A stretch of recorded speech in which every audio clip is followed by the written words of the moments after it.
Boa noite, bem-vindas, bem-vindos. Estamos de volta com o nosso ITK Comenta, depois de uma breve pausa para um descanso. Breve pausa de férias. Estamos de volta, que é o nosso bate-papo semanal. Então, muito bom reencontrá-los.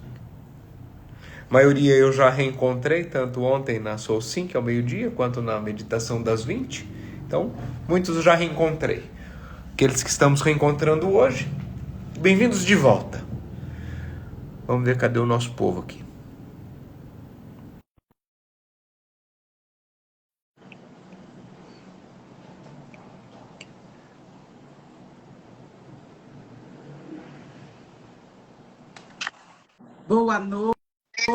Boa noite, bem-vindos, bem-vindas. Boa noite, menino. Boa noite, querida. Como estamos? Tudo bem, graças a Deus. E aí? Tudo bem, aqui estamos. Tudo bem. Você Colocando as coisas chegou? em ordem. Você chegou? Tô em Avaré. Em Avaré. Precisamos de você aqui urgente. Ah, tô sabendo. Logo mais chegarei. Manhã. Que Hoje coisa. seremos só nós dois, então. Parece que sim. Acho Parece que que sim. sim. Temos as perguntas? Eu mandei no grupo. Você consegue pegar? Que eu não consigo pegar aqui. Um Deixa eu minuto. ver se eu... Hã? Um minuto. Você Pegarei. consegue? Acho que sim. Pera lá. Estamos aqui ajeitando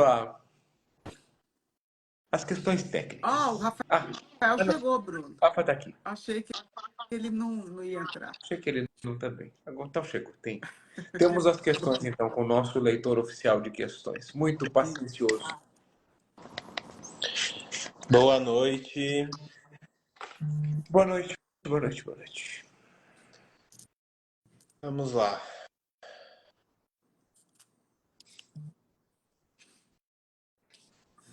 Transição de carreira. Ficou mudo. Voltou. Transição de carreira. Transição de carreira após os 50. É possível? Sim. Transição de carreira não está vinculada a limite de idade, né? Eu acho que está vinculado ao que faz sentido para você. No Leader Training, eu especificamente tenho uma hora que eu dou uma palestra que a gente chama de sucesso e felicidade. A gente elenca ali alguns pontos que a gente considera que as pessoas devem ter atenção, né? E um deles é justamente essa saúde profissional. E a pergunta que eu faço para as pessoas pararem ali e refletirem são realizadas, são felizes fazendo aquilo que elas fazem hoje? Ou precisa de alguma forma pensar numa transição de carreira? Eu parto do princípio que a gente nunca deve se contentar em não ser feliz, entende? Então, se de alguma forma o que vai te trazer uma felicidade, o que vai te trazer uma satisfação é um outro trabalho, precisa pensar, lógico, nessa transição de carreira, independente de quantos anos você tem, entende? Muito bom. Se a pergunta é possível, eu acredito que seja. Conheço vários casos de transição de carreira aos 50, aos 60, casos de uma nova faculdade aos 65, aos 67. Então, esses são movimentos que são possíveis, né? Desde que faça sentido para você, com a consciência de que há um preço, né? Eu acho que esse é um movimento muito importante. Eu refleti muito sobre isso nesses nossos dias de férias, o quanto muitas vezes a limitação é algo que está aqui, em sua maioria, ou na maioria das vezes, né? É claro que nós não estamos dizendo que não existam limitações que são reais, ou que são limitações físicas, ou que são limitações da idade, mas na maioria das vezes, as maiores limitações, ou a maior parte das limitações está aqui, nesse nosso movimento, que é das nossas crenças, dos nossos comportamentos, das nossas emoções. Eu não sei se isso faz sentido para vocês, mas por que eu estou dizendo que isso ficou muito presente para mim nesses dias? Especialmente pelo movimento da Carlota no Esqui na semana passada. Né? Esse é um movimento de 2 anos. No ano passado é um movimento de escolinha, disso, daquilo, e nessas nossas férias, eu acho que a maioria de vocês viram que a Carlota desceu pela primeira vez uma pista de esqui. Né? Fazer isso aos 50 e alguns anos, né? É diferente. diferente de fazer isso. 57. Ela falou, então pode. É diferente de fazer isso aos 15 anos, aos 18 anos. Existe uma limitação que é física. Existe uma limitação que é da própria idade, os movimentos são diferentes, o nosso corpo responde de forma diferente. Isso é verdade. Mas a maior das limitações está aqui. Porque se ela acreditasse que não, eu não consigo, eu não vou dar conta, eu tenho medo, como muitas vezes ela vivenciou isso nesses dias, não, não vou, porque eu não vou conseguir, porque eu não vou dar conta, porque acho que em algum momento ela disse, eu vou arriscar, eu vou tentar, eu vou fazer. Isso de alguma forma faz a transformação. Então, se você nesse movimento e nesse momento questiona se é possível essa transição de carreira, perceba se a limitação não está aqui em relação a coisas que você ouviu, vivenciou, experiências anteriores. Porque se tiver aqui, essa é a grande possibilidade de transformar. Não no mundo da fantasia. Achar que é super fácil, é super tranquilo, que não tem um preço, que tem. Tem preço, tem investimento, tem risco, tem todas essas coisas. Mas perceba onde que está a limitação. Se é uma limitação de fato, né, de contexto, ou se é uma limitação que está instalada aqui. Muito bom. Eu vou até trazer esse tema na minha próxima, no meu próximo ciclo de meditação que eu entro depois do Bruno. O quanto a nossa mente nos boicota.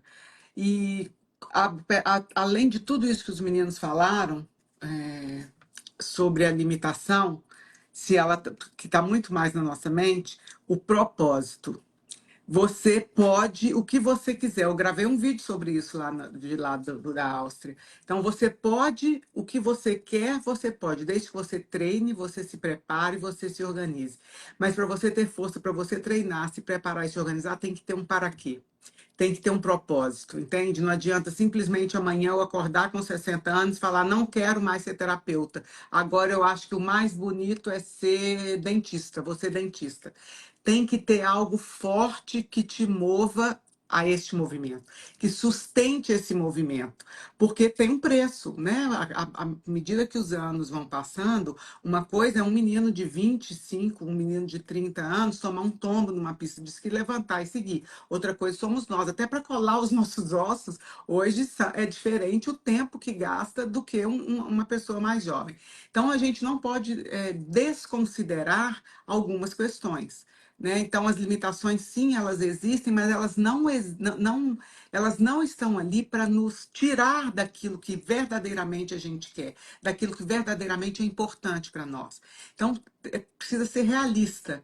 Eu quero, tem algo forte que me mova para isso, então eu tenho um propósito dentro de mim, eu tenho um querer dentro de mim, eu tenho uma força que me faz seguir apesar dos desafios, que talvez sejam um pouco maiores do que para uma pessoa de 20 anos, do que para uma pessoa de 30 anos. Então, com isso firme dentro de você, você pode. Né? Eu tinha um para-quê muito forte esquiar. Eu tinha um porquê. Além de, claro, de eu gostar muito da conexão com a natureza, de tudo, eu tinha meus filhos. Eu tinha a melhor parte de mim que está fora de mim, que são os meninos, os três, né? É o tempo todo eles na pista de esqui. O que eu queria? Eu queria estar com eles. Então, isso me moveu a superar todos os desafios. Então, de tudo isso que eu acho que é importantíssimo vocês terem em mente. Você quer, você pode. A mente não precisa te boicotar. Agora, para que isso aconteça, você tem que ter um para-quê forte. Né? Para que você quer mudar agora de carreira com essa idade? Qual é essa transição? O que você vai fazer agora? Qual é o seu propósito com essa nova profissão? O seu propósito te sustenta e te leva para frente.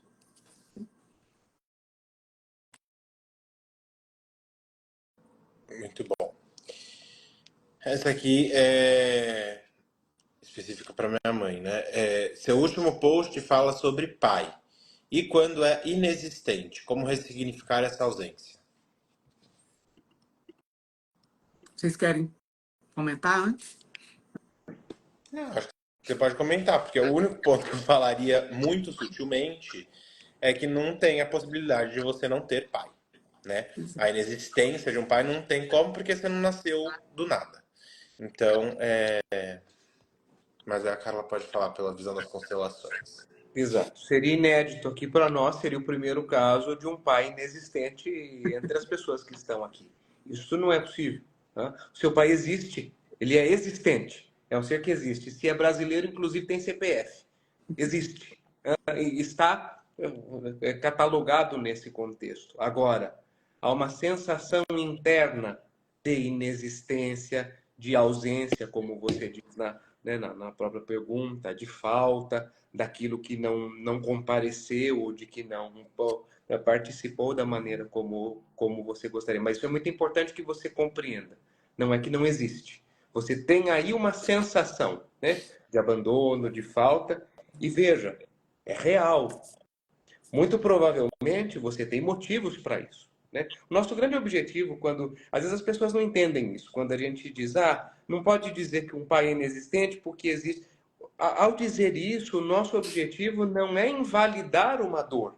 Não é dizer que isto que você sente em relação ao abandono não é real. Isto é real. A sensação de abandono é real. Mas ela é sua, em função daquilo que você viveu.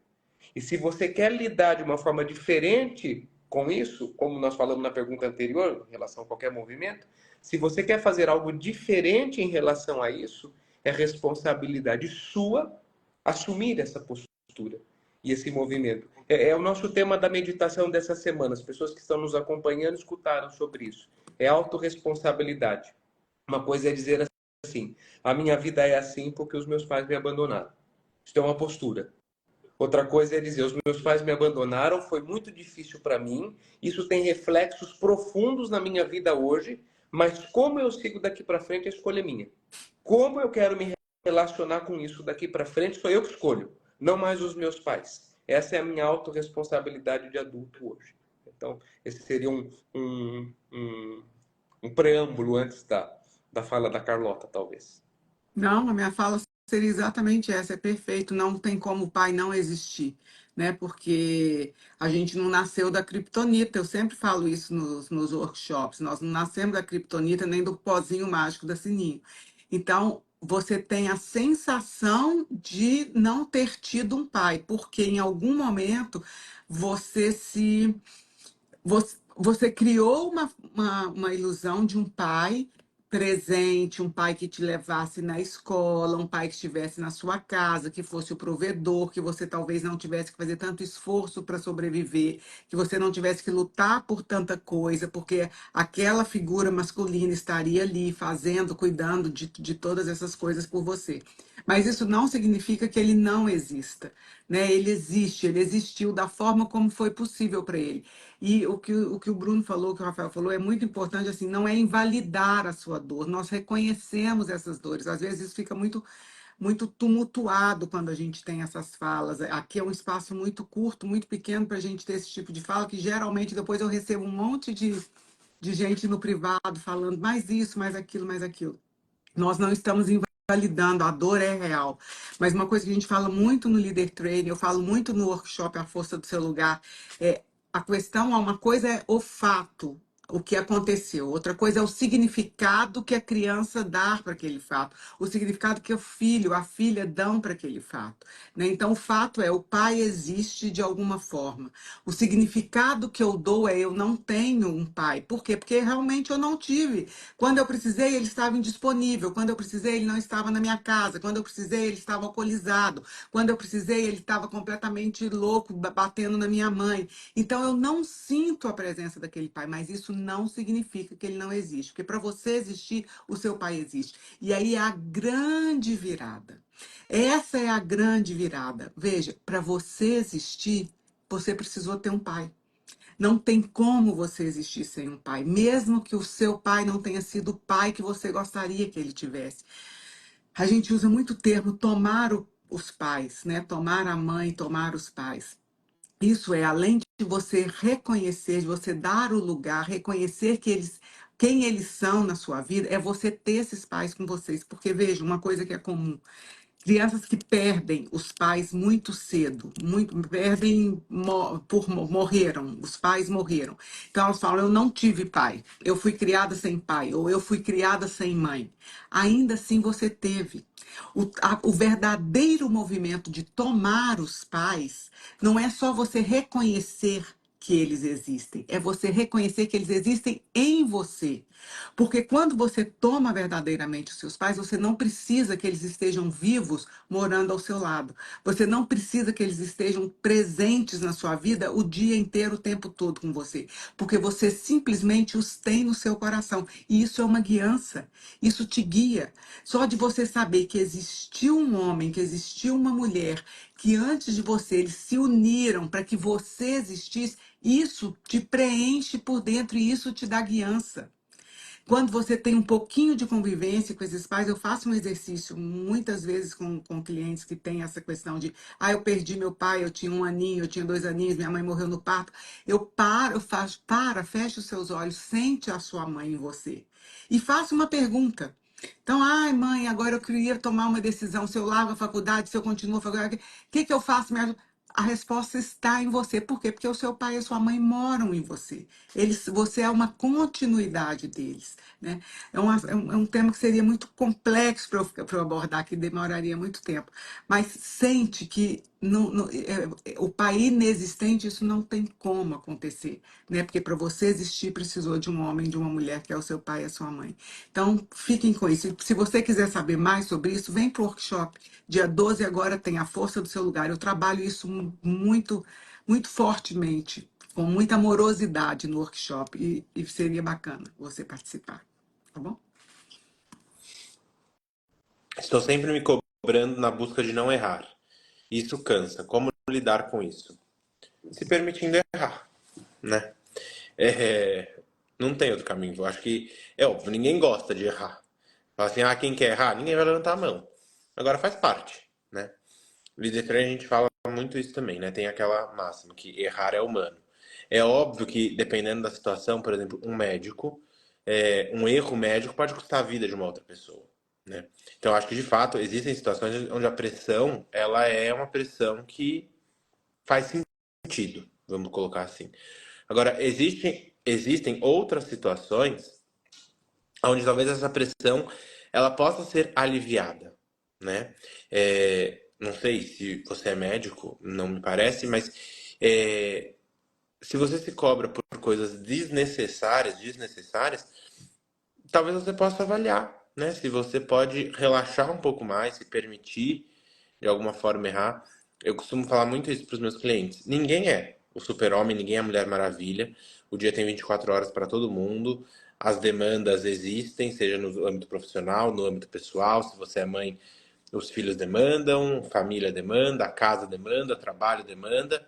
E tem hora que a gente não vai dar conta, entende? Tem hora que o corpo precisa parar e faz parte da vida. Então se permita errar, né? Isso não é, lógico, um álibi nem carta branca para, então eu erro e tá tudo bem, mas é simplesmente você poder olhar com um pouco menos de pressão e cobrança para você e para suas ações. Pode repetir a pergunta, Rafa, por favor? Estou sempre me cobrando na busca de não errar, e isso cansa. Como lidar? É muito importante, além disso que o Rafa falou, que a gente compreenda que o nosso medo não é de errar. O nosso medo é da consequência de quando a gente erra. Às vezes as pessoas acham que elas têm medo de errar, mas na verdade não é isso. A gente tem medo do que acontece quando a gente erra. A gente tem medo de perder o amor das pessoas, a gente tem medo de não ser importante, a gente tem medo do julgamento que vem com isso, né? E é claro que como nós não queremos passar por esse tipo de situação, a gente imprime um nível de exigência que é altíssimo. Muitas pessoas trabalham com uma régua muito alta, com um nível de exigência muito alto, que é maravilhoso em muitos sentidos. Às vezes as pessoas acham que a cobrança, o alto nível de exigência é algo única e exclusivamente ruim, mas isso não é verdade. Tem muitas coisas positivas que vêm de um alto nível de exigência, né? Entregar um bom resultado, fazer um bom, enfim. E muito do que você construiu na sua vida, muito provavelmente está ligado a essa sua cobrança, a esse nível de exigência. Então, primeiro, reconhecer que tem algo positivo nisso. Tem algo nisso que constrói e te ajuda a seguir em frente na sua vida. Agora, quando isso se torna disfuncional, quando isso se torna o perfeccionismo, quando isso se torna a busca pela perfeição, quando isso se torna a intolerância ao erro, a inadmissão, não admitir que eu erro, ou que vou errar, ou que posso errar. Isso é disfuncional. Então, eu tenho inclusive um vídeo preparado sobre isso, uma semana de meditações nesse movimento. Que a gente precisa, quando reconhece essa cobrança em nós, trocarmos esse perfeccionismo, esse perfeito, pela busca pela excelência. Eu posso fazer as coisas da melhor forma que eu posso, dar o meu melhor, dar o meu desempenho, mas isso não significa que eu não vou errar. Isso não significa que eu sou perfeito. Quando a gente compreende isso, a gente pode lidar com isso de uma forma mais leve. Então, reconheça que errar nós vamos, isso é invariavelmente isso acontece, faz parte da nossa natureza, mas perceba qual é o medo que está por trás. É medo do que vão falar, medo do que vão achar, ou medo de não me acharem competente o suficiente, o que é que eu perco com isso? E a minha sugestão é que você olhe um pouco para o seu medo. Né? Se isso, por exemplo, aparece para nós no Leader Training, que muitas vezes aparece, né? Essa altíssima exigência, busca pela perfeição, muito provavelmente o que a gente trabalharia com você lá é o seu medo. De onde vem isso? Né? Onde é que não era permitido errar? Onde é que a exigência era muito grande? Onde é que a cobrança é muito grande? Onde um erro aconteceu que teve uma consequência que foi muito severa, muito danosa na minha vida? Esse comportamento na nossa vida não vem do nada. A gente não tira esse comportamento da cartola. Isso tem uma história, isso tem um contexto. Para aqueles que já fizeram um Leader Training, sabem que nós vamos em busca desse contexto, em busca dessa origem. Para quem ainda não fez, coloque na agenda. Final de semana tem um, nos outros meses a gente tem vários ainda ao longo do ano. Coloque na agenda, venha para o Leader Training para entender de onde nasce, onde é que surgiu esse movimento. E as pessoas estão dizendo aqui, na maioria das vezes, em casa, na família, com as pessoas que são importantes para nós, com coisas que a gente viveu enquanto éramos pequenos, na maioria das vezes. Muito bom. E acrescentando uma coisa aí no que os meninos já falaram, só complementando, algumas vezes nasce de uma necessidade da criança de um olhar, simplesmente de um olhar de reconhecimento, de um olhar de admiração, de um olhar amoroso, que cai no mesmo padrão que o Bruno fala do medo. Então, às vezes, essa criança só tem a necessidade de ser reconhecida para que ela tenha um pouco mais de valor, para que ela se sinta um pouco mais valorizada. Então, é como se ela não tivesse o direito de errar, porque isso geraria uma decepção, e essa decepção provoca um medo tremendo nela de não ser importante o suficiente, não ter valor suficiente para o meu pai, para minha mãe, não ser importante o suficiente para minha professora olhar para mim e me dar um sorriso. Então, isso tudo vem de uma carência da criança. E uma coisa que é importante aí, quando a gente está nesse nível de exigência que se torna disfuncional, como o Bruno explicou aí, percebe como tem tanta arrogância da nossa parte. Porque como não errar? Não tem como, não é possível a gente, neste mundo em que nós vivemos, não errar. O tempo inteiro nós precisamos fazer escolhas, o tempo inteiro nós precisamos tomar decisões. Algumas delas vão ser mais acertadas, algumas vão ser menos acertadas. A questão é quando você toma isso, e é claro que isso eu estou falando de coisas conscientemente. Nós estamos falando de coisa consciente. Não estou falando de aleatoriamente, eu vou beber, encher a cara, vou pegar o carro e vou sair de. Não, isso é um comportamento completamente inconsequente. Eu não estou falando disso. Estou falando de erros que nós cometemos, mas que são coisas que não tem como eu fazer. Às vezes eu não sei que essa escolha vai me levar para esse caminho. Eu posso ter analisado, mas é uma escolha que vai me levar para um caminho que lá na frente fala, poxa, se eu tivesse feito diferente, são escolhas, são decisões, né? Agora, a arrogância entra quando eu exijo que eu não tome decisões erradas, que eu exijo que todas as minhas escolhas me levem para o lugar perfeito que eu quero estar. E por que que isso é grave? Porque você fala aí na sua pergunta, eu não lembro direito, mas assim, eu não aguento mais, ou é muito pesado, é muito difícil. Se é muito pesado e é muito difícil para você, fique atenta, porque você está fazendo da mesma forma com os que estão ao seu lado, com os primeiros ao seu lado. Porque quando eu tenho um nível de exigência muito grande, quando a minha arrogância chega a esse ponto de que não é admitido para mim errar, não é admissível que eu erre, eu também não permito que o outro erre. Quando eu não me permito, se eu errei e eu vou voltar com isso, eu vou fazer diferente. Quando eu não me permito este lugar, eu também não permito que o meu marido erre, eu também não permito que meus filhos errem, eu não permito que a minha funcionária erre, ninguém pode errar. Isso faz da vida uma loucura. A gente fica com um nível de exigência, tamanho com a gente mesmo e com o nosso universo ali, o primeiro universo ao meu lado, que é que é uma loucura, é uma doideira. É muito difícil, é muito pesado. Então, trate, eu falo muito isso, cuide com mais generosidade, seja mais compassivo e generoso com as coisas que às vezes você erra, porque sim, você vai errar. Todos nós erramos em algum momento.